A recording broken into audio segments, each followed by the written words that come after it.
Hey Libra, how you doing? Welcome to the Crow Tarot. We're going to be doing your second half of May general reading here. I'm going to start off with some animal energy, but of course, and then go right into the tarot. All right. So what is the animal energy for Libra for second half of May? Please and thank you. Animal energy for Libra. Oh my gosh, this is so good. Okay. So you got the elephant. So let's just talk about this for a second. There are two animals in this animal deck that when they show up, they're like the two most auspicious, wonderful, happy, fortuitous animals that can pop up. One is the buffalo, the other one is the elephant, and I love it. You know what? Let's talk about this elephant here. So the elephant is about abundance and always having what you need. However, and the elephant is also represents a path maker, right? And what does that mean?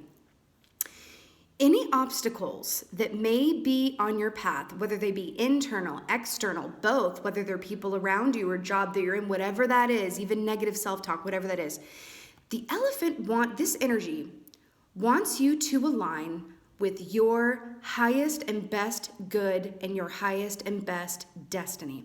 Now, remember, we have a lot of different paths, right? It's all written in pencil. There are certain points that are marked down with pen in terms of, as they align with our soul purpose and why we're here. But a lot of that stuff is in pencil. There's so many different paths that line up to kind of get us to a similar station. But the way getting there is all in pencil. So the elephant energy will come through and literally bulldoze anything that shows up in your path that is going to keep you from your best way forward, okay? The elephant insists on only the highest and best good for you, right? So sometimes this can be bulldozing things around you that are really not in your highest and best good, that are extraneous or unnecessary to you achieving what you want in terms of your soul purpose, right? But this is beautiful because nothing gets in the way of the elephant. It'll just bulldoze right through anything that isn't working for you. The elephant energy always has your highest and best in mind, in focus, right? That's the elephant's objective. I love it. Okay. Starting off strong. All right. Let's see what else is going on for y'all. Going on. Oop, just flew out. The Emperor. Yes, let's talk about the Emperor. So listen, this can be some rigidity, which may be speaking to the elephant needing to bulldoze over some things or remove obstacles from your life. The Emperor, like I said, it can be some black and white thinking, but this is also major boss energy, right? The Emperor knows how to delegate because the Emperor works really hard, right? But then he knows how to sit on his throne and then just look out over his kingdom and everything that he's accomplished and just appreciate it, right? He's got a little glass of brandy there he's sipping on, right? Just like mad chillin' after the work has been done. But this kind of energy, it doesn't exactly allow for flexibility here, but it is a very sturdy energy, right? The Emperor is not swayable. It's just not swayable, right? It's sturdy and strong, and it is a good foundation. So, major energy coming up here for y'all. The elephant and then the Emperor. Okay, what else is going on?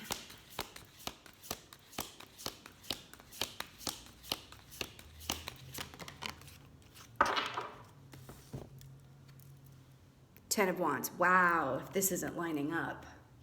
Okay, so the Ten of Wands is, it's a very concerted effort. It's kind of like the end of things before you go on and repeat the cycle, and then you move to the Ace of Wands again, which is that initial burst of fervor, energy, direction, passion, desire. Because the Wands, do rule passion, desire, what we want, right? So Ten of Wands is that final push, that final effort, but this is also somewhat of a burden, isn't it? look at this crow trying to carry all these wands, right? It is that feeling of like, wow, this can also denote just movement, final movement, moving from one place to another, whether that's physically or mentally, or there's like this energy of I'm just going to keep going down this path even though I'm really dog tired, which is also lining up with the Emperor. But I want to point this out because I'm getting the feeling that you may be holding on with this Ten of Wands a few wands that are extraneous and not necessary. You could be taking on other people's burdens, or burdens that you have that you feel obligated towards that you don't necessarily need to feel obligated towards. And the Elephant's coming in here to say, drop a few of them wands. You'll have a much better time, right? Yeah. Okay, let's see what else is going on. And more wands. So listen, this is the Six of Wands. This is so brilliant. I love it when it reads like a storyboard. So Six of Wands is victory in a way that other people can see. So that's why we say about this key that it's, it can be like a public victory or you getting noticed or seen a lot. This is a victory. It can be, a couple different things. This can be a victory that happens internally. You make some internal changes. You make some choices to weed out what is no longer working in your atmosphere. I keep hearing obligation. You might want to take a second, third, and fourth look at anything that you would label as an obligation in your life. Why is it an obligation? Does it need to be? Or can it be, removed from the board here? Is it one of these wands that you can maybe set down, right? Or this can be victory that, manifests itself externally, right? You make some changes, you get a new job, you move somewhere different. This is very much about change, I have to tell you. And then you feel it internally. You're just feeling like, like a king, like an emperor, right? Yeah, I feel like they're going to be, I really feel like you're being asked to release what is no longer in your highest and best good. If there is anything or anyone around you that you feel really obligated towards, you just might want to take a second look at that. Because whenever we do something out of obligation, like just for an example, let's say you have, a family member that relies on you heavily, or a friend, or whatever have you, right? They rely on you heavily. And you're giving and giving and giving, but it's out of a place of obligation. You're not truly giving them anything if it's coming from a place of obligation. You're giving them the sail or the flag at half-mast, right?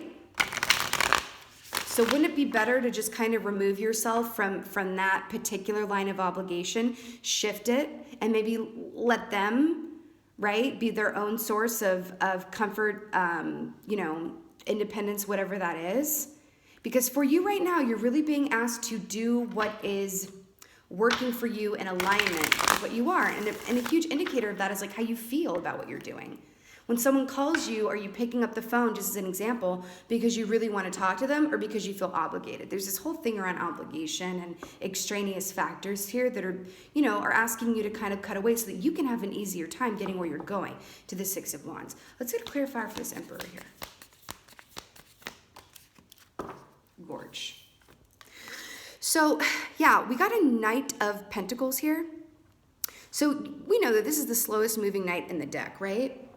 Hold on, I need some coffee. So this is the slowest moving knight in the deck. So the fact that it's paired up with the Emperor, I really feel like you are being called to take stock. But you also may be being called, because look at it.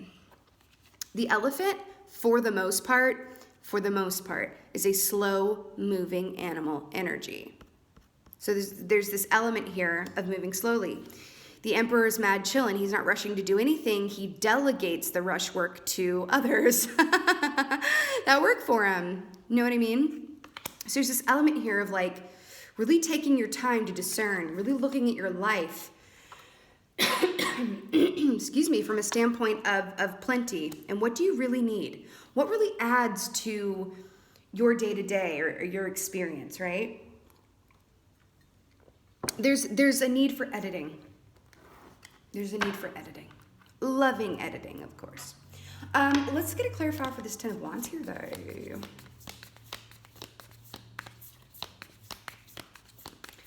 Clarifier for the Ten of Wands. King of Pentacles. Guess what? This is lining up so beautifully, guys. So the King of Pentacles chases nothing. He doesn't go after anything. Again, you have slow-moving energy here. He's actually kind of similar to the Emperor, a little more chill than the Emperor. But the King of Pentacles is about appreciating all of his bounty and the work that's already been done and being in a place of receptivity, right? I love it. He's accepting donations, but but he's not getting after anything. And I'm really hearing, what can you release in your life and set down as a part of this load to where you can get into a place of receptivity and click into the natural abundance that is yours? Because there's this energy here. If you guys are watching this and you've been going, or doing a lot of things, like I said, out of obligation, or you have a lot of have-tos in your life, you're really being called to really take a closer look at that, right? Take a closer look at that. Because this is really all about being in a place of like acknowledging the work and the success and the progress that you have done and made thus far, and really taking stock of what you want your reality to be moving forward into the Six of Wands. So let's get a clarifier for the Six of Wands. And here it is. Six of Cups. So you got a Six of Cups for the Six of Wands. 6 being the number of love, right? So this is absolutely really beautiful, actually. And these are counter energies as I see them, meaning the Emperor and the Six of Cups here. The Six of Cups is straight nostalgia, right? This is childhood. In the traditional deck, this is a little boy handing a cup with a flower in it to a little girl. Okay, it's very, very sweet. So, ooh. Yeah, cool. I swear it's never clicked with this card like that before. Interesting. So I'm hearing to get back to your roots. Get back to your roots, meaning, what did you do when you were younger, whatever age that is for you? Could be childhood or just, some years ago when you were younger, right? What did you do when you were younger that really, where you looked up and 5 hours had passed? That really, because this is the opposite of obligation. This is doing things for the pleasure of it. And you guys, I feel like you guys are being called to click into your pleasure and spend more time doing things that actually bring you joy and fulfillment. And the elephant is here to say, it's yours, but you're going to have to release some things in order to get the time to get into this atmosphere, right? This is young, innocent love and just happiness, really.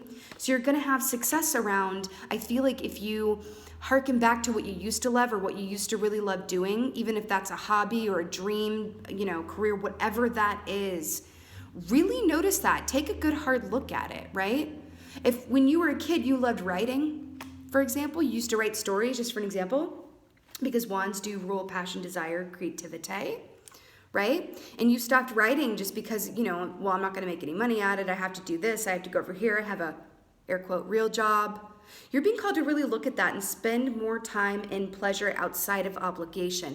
And the elephant is saying, this is a huge clue and a way in for you. Because when you spend unabashed time just doing what you love without setting a clock or looking at your watch about it, and you just let yourself be in that vortex energy, that's going to get you to a place of being an abundance and manifestation magnet. It's right here.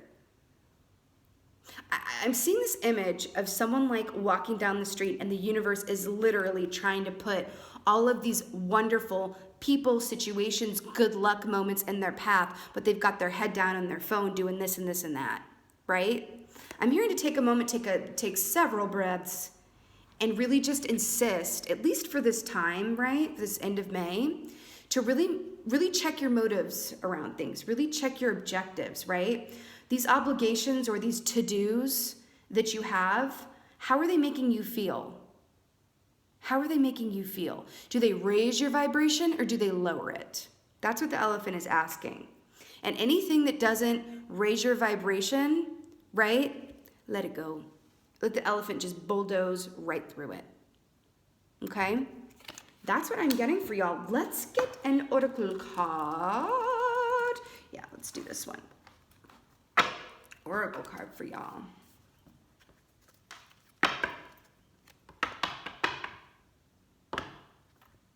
That's really weird.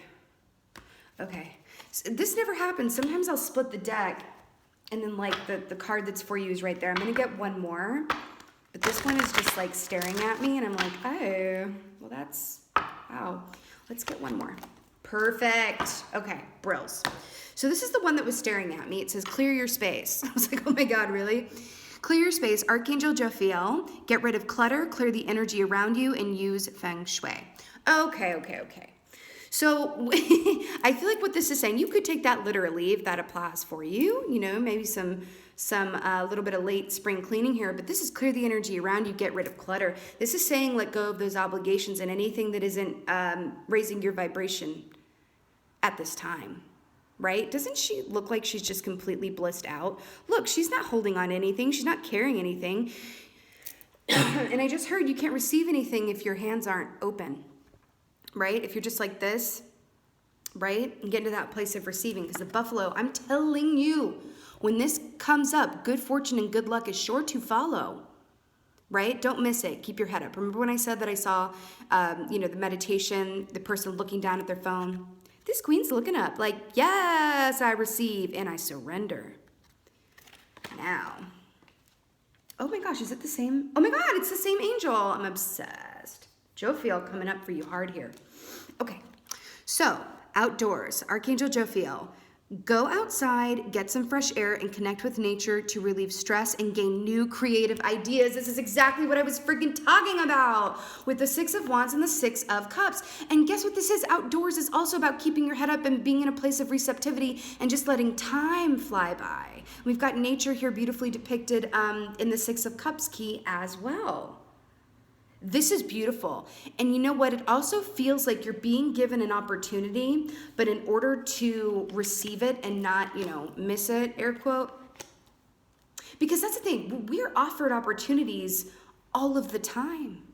All of the time. You can't even imagine how many of those that we miss if we're not looking up and in a place of receptivity. I'm telling you, meditation, or at least active meditation, where, like walking outside and just listening to music and just putting your phone on do not disturb, right? I am telling you, this is going to be extra beneficial and helpful to you at this time so that you can be wide awake and open to these opportunities that are being presented to you so that you can pick them up and run with them. And I do feel like that in order to receive anything new with open hands, open arms, there are a few things that need to be culled from your current situation and atmosphere. That's what it is. Okay, you know what? I'm here to get one more. Let's do it. Let's go from the Goddess Guidance deck. I've been so obsessed with this deck lately. So let's get one more for y'all. I'm hearing that song, Open Arms. I have no idea who it's by, but that's what I'm hearing. Open Arms.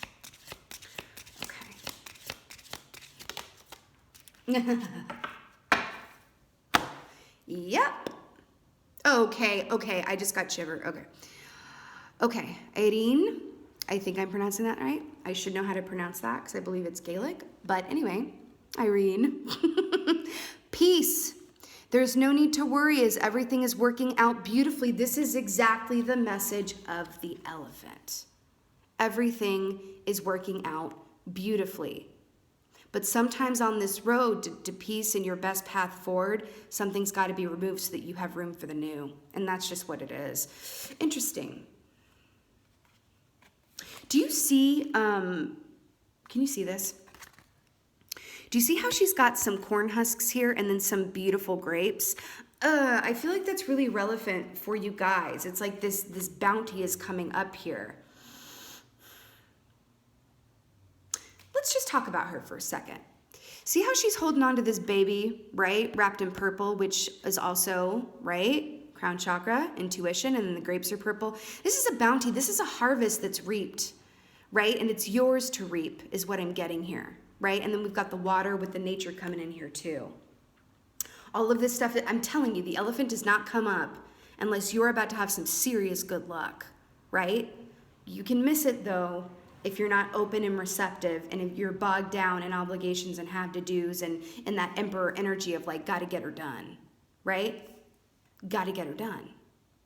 Take your time with this, be open and receptive, and just declare time for yourself. Declare time for yourself. Give the same time to yourself that you give to others so freely and so willingly. That's what you're being called to do right now. You got to refill your own cup before you can offer it to anyone else anyway. And when 10 of Wands comes up, it's like, your cup's a little empty, baby. Need to refill it through nature, meditation, drawing, writing, reading, whatever that is that you did as a child that just made you really happy. Heck, even if it's, playing video games, whatever that is for you that gets you into that vortex energy, it's different for everybody. Okay? All right, darlings, this was your second half of May general reading. I so hope that this was of help to you and resonated. If it was and it did, please let me know in the comments below. I would just love that. And just thank y'all so much for being here, but most of all, thank you for being you. And be well. Until next time.